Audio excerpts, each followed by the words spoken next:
So my name is Rob Lee, one of the 18,000 Rob Lees that are running around in cybersecurity at this point. I'm going to get the volume of this thing down, whether it's going to kill me or not. So 3 years ago, maybe 2 years ago, I started, being asked a lot of questions about AI. And I have to admit, I don't know that much about AI. I'm still learning. I am, like many of you, struggling on a daily basis. And I think it's important to call out the fact that not everyone rolling around here is, in fact, an expert. I basically dabble a heck of a lot at this point.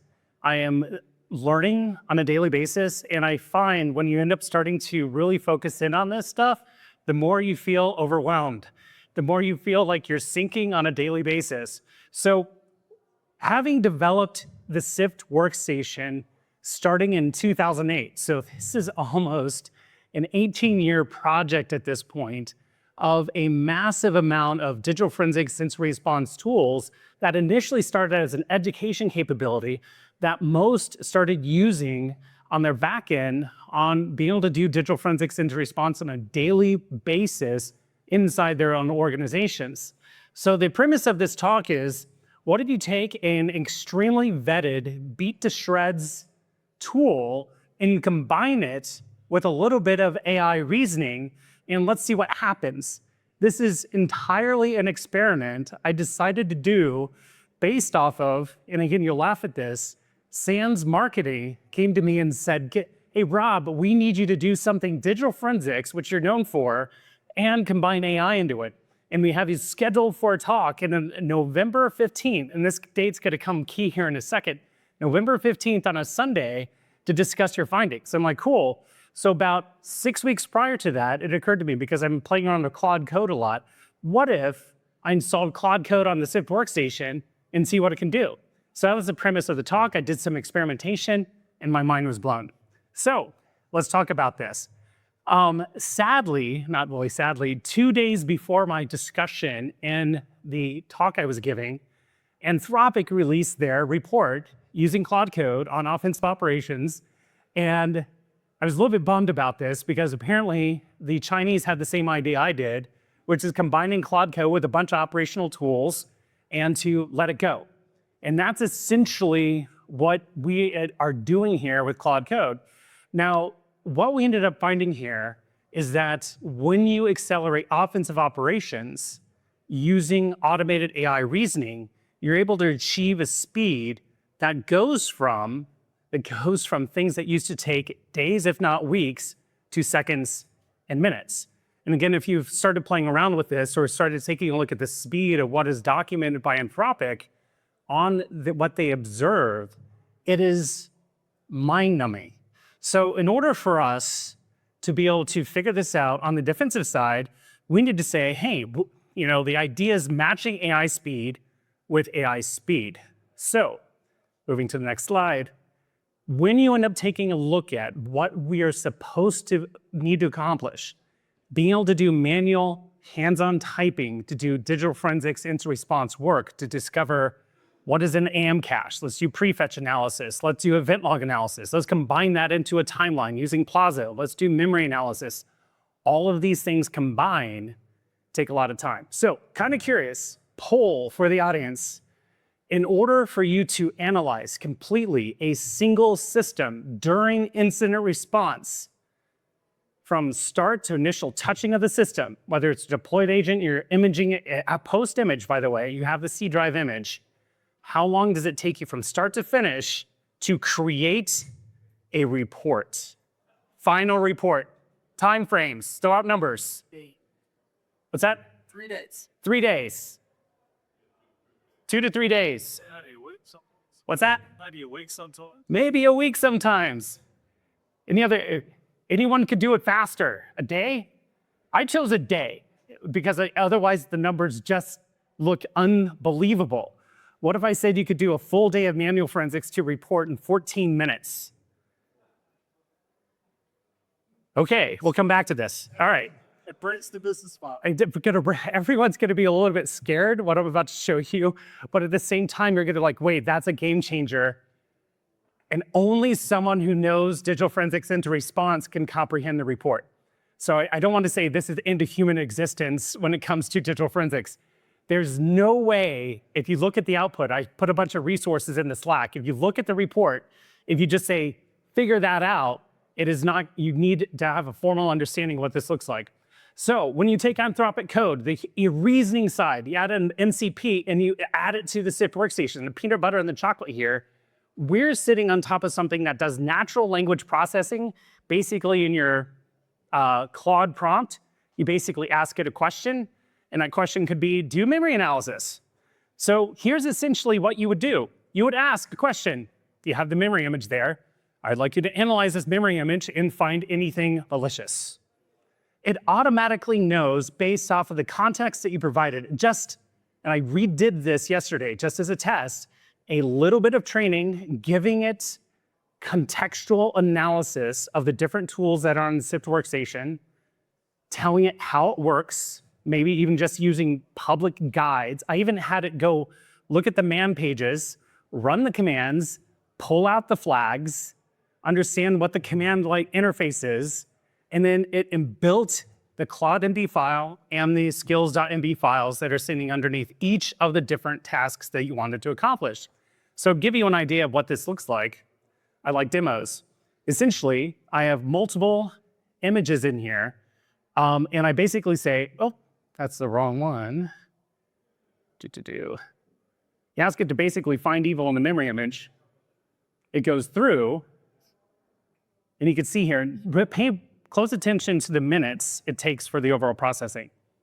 And again, I might just go ahead and skip to the end here. It's because it's more fun to be able to see what the output is. Again, 18 minutes to do this image. And what we end up having here is a final report for the memory forensics. And this automatically creates this, by the way, because you asked it to. You end up seeing in here, the adversary achieved initial execution using WI. And you can see me scroll through the overall report here. Finds a malicious binary, p.exe, into masquerading temp directory. You get a system profile. All this stuff is automatically determined for you. Threat actor context, attack chain. Now we're deploying it, persistence is kind of going fast here because I have limited amount of time. Code injection analysis, network connections, command and control, full malicious process tree, chronological activity. I didn't even tell it to do this, it just did it because I gave it context surrounding the tools, what this looks like. It probably went online saying, here's what an official report looks like. And false positives, it found F response for the imaging capability for the agents. It recommends remediation tactics. And then it has the output reports that it has created here. All that took, a single memory image, about 18 minutes. The only reason it took that long is because I had to press yes on continue, continue, continue, continue, continue. Now I've gotten around that, but from initial build yesterday, just to test the theory one more time, an hour and a half of skill building, and I gave it a memory image, and then I hit go. Now, the resources I'm distributing at the end of the week, or end of today, sorry, end of week. I'm like thinking teaching here again. At the end of the day, I'm gonna give you access to all the memory images and C drive images, so you wanna replicate this, by all means, do it. Now, you need to test this stuff too. So, the brain behind this all is the Claude MD file. It basically is the prime directive, the orchestrator that's sitting behind the scenes. It is allowing you to do deterministic boundaries. You could hardcore code the toolpaths. You don't need to let it guess. It is allowing you to say, run this capability, do not run this one. I also could give it some rules. Like I had to figure this one out too. Questions asked during a test. Run end to end, don't ask for directions. Just move through the overall aspect of what I'm trying to get it to do. Then we need to build its skills. With so many capabilities built in the SIFT workstation, we need to have some familiarization here that is going to hopefully reduce the overall context rot, be able to give it a path to success. And I'm not even building full skill-based MCP servers. I'm just basically giving it MD markdown files for what the skills are. Here's your goals, here's what they do, here's how you potentially execute this. So if I say I'd like you to do memory analysis, it's automatically to be able to go do this. Now again, as a part of this, resources, I have all the skill files, all the Claude MD files, the overall one and the subdirectory one, all created. You could go back and replicate this. I have instructions, I have a notebook LM. You could ask it, I would like to go through and do this. It is all sitting there in front of you. Feel free, go about your business. So what about errors? This is where you could ask it and build into the contextual analysis and have something continually running behind the scenes that says, if you receive an error, I would like you to start performing self-correction. This also helps with the overall context route that is achieved. Essentially, if you continue running the case again and again and again, it'll slowly over time forget the context earlier in the case. The other thing that's really fascinating here about this is that once you go through a single image in a single case, it'll remember aspects of that initial intrusion, especially if you're hitting other systems. So if you find a malicious code on one system, it's assuming it's looking for something contextually related on system 2, system 3, system 4. So the speed naturally increases as you're working through the different exercise. So because people don't like me talking about things, let me just show how this works. So demo time number 1. Here's the threat group. Here's what happened. We end up having Stark Research Labs. For anyone who's taken 508 at SANS, you'll definitively remember this network. We have a catalyst, lead researcher, Tim Dungan, inadvertently signaled project completion on Twitter. What a dork. What is he thinking here? Our Carbon Lab just consumed 9 gigawatts of energy and can likely power a small city overnight. What was I thinking? Going to be fired. The breach, adversary, Crimson Osprey, leveraging historical tactics of APT Hydra and APT Hammer. Yes, they're totally fake, by the way. Impact critical infrastructure, exchanged mail server and web server forced offline, compromised vectors, perimeter defenses bypassed, key administrative accounts, compromised deep system persistent established. Local defense status, you're overwhelmed because you're using hands-on keyboard. So what you need to see, scope of the compromise, the hunt for persistence, the track lateral movement, and assess exfiltration. So once I have all this built, you have all of your disk images, memory images in here. The single command that I type,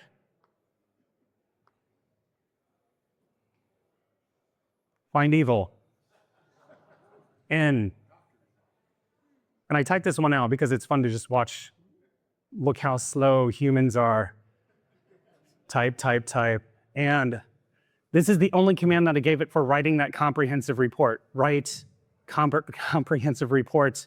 And then, of course, I had to think about it. Well, what does that mean? And I'm like, I needed it even more simple. Comprehensive report in PDF. I'm like, my brain's on melt here. Backspace, backspace, back. In PDF. Good English there, Rob. All right. And we go. And when you end up watching this, you can see it's actually executing a lot of cool things. I'll just let this run for a little bit so you can see what this looks like behind the scenes. Now, this is on 16x. And of course, if you're watching the minutes, scroll by, you could tell that is not reality. Finding things, finding things, finding things. In total, at the end here, we are at 14 minutes, 27 seconds for the analysis of that C drive. Pretty cool. Let's take a look, just to reemphasize the length of time that this took. This is the report that it automatically generated without any additional input. You can see the executive summary. And by the way, in terms of accuracy, since I compromised this system, I definitely know everything that's on here. This is 100% accurate for what it's finding here. It creates a timeline, initial access. And again, I'm releasing this report so you could go through it and examine it on yourself. Malware inventory, persistent mechanisms, PowerShell transcript evidence. Didn't miss any. Did not miss anything. Network indicators of compromise. Actually, by the way, it kind of skipped by it. It's MITRE attack overlays on top of this too. And then went through remediation recommendations and steps.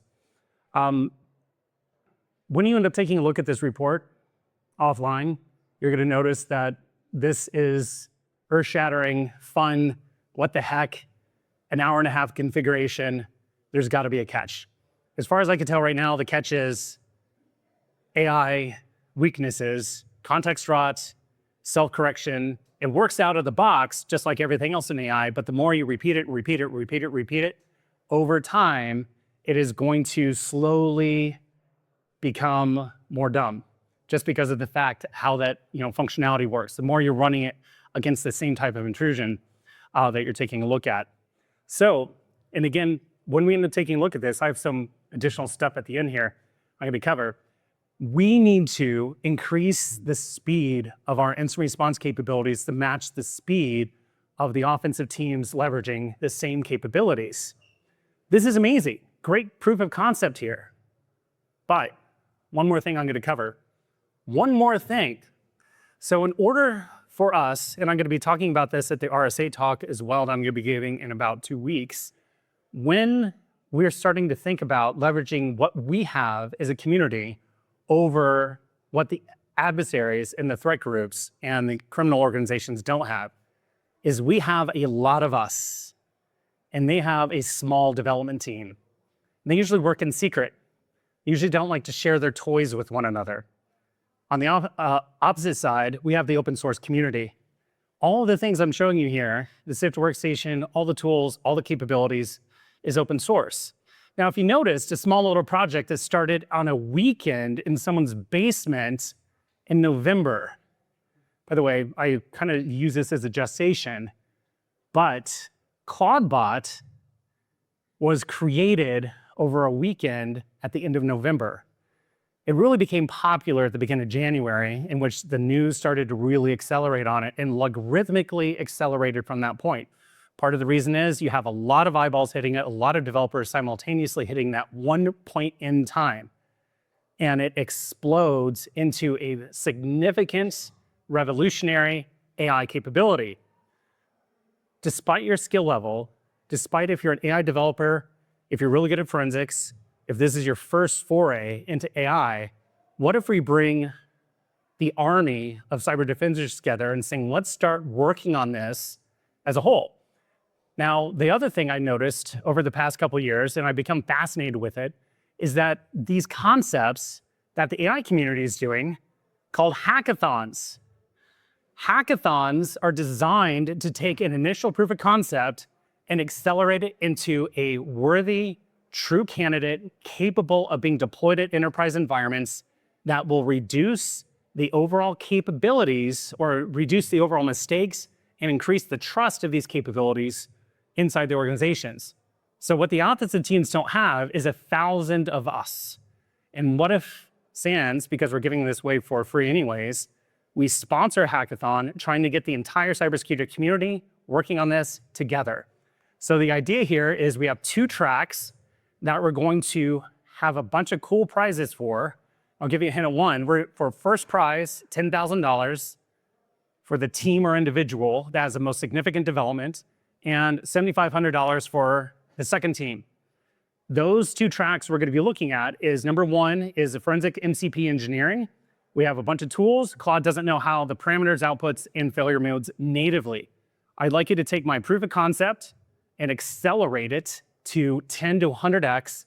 So by the end of the hackathon, starting 1 April through May 15th, we're going to be able to develop as a community something that you'll be able to have trust, capability, and potentially counter the offensive teams that are starting to leverage Claude Code. Track 2 is to cure the context rot issue. How would we potentially go about doing that? In the end, what I'm hoping for is having a total of $22,000 in total prize pool. I've reached out to Anthropic because I'm very interested in seeing if they're going to be able to give tokens, so you don't have to spend a lot of cost developing this behind the scenes, so that they'd be able to work with us and be able to give resources to the community. I'm going to have disk images. I'm going to have memory images. I have the SIFT Workstation. I have an exemplar case that someone's turned in. Steve Anson from SANS has developed his own backend, so you could look at that and saying that would be a pretty good implementation. You could build off of that. But the idea here is we want to work together as a community because there's a there that I'm looking at. And the question is, can we create a very solid incident response AI capability by 1 June? That's my challenge to the community, and I think we could do it.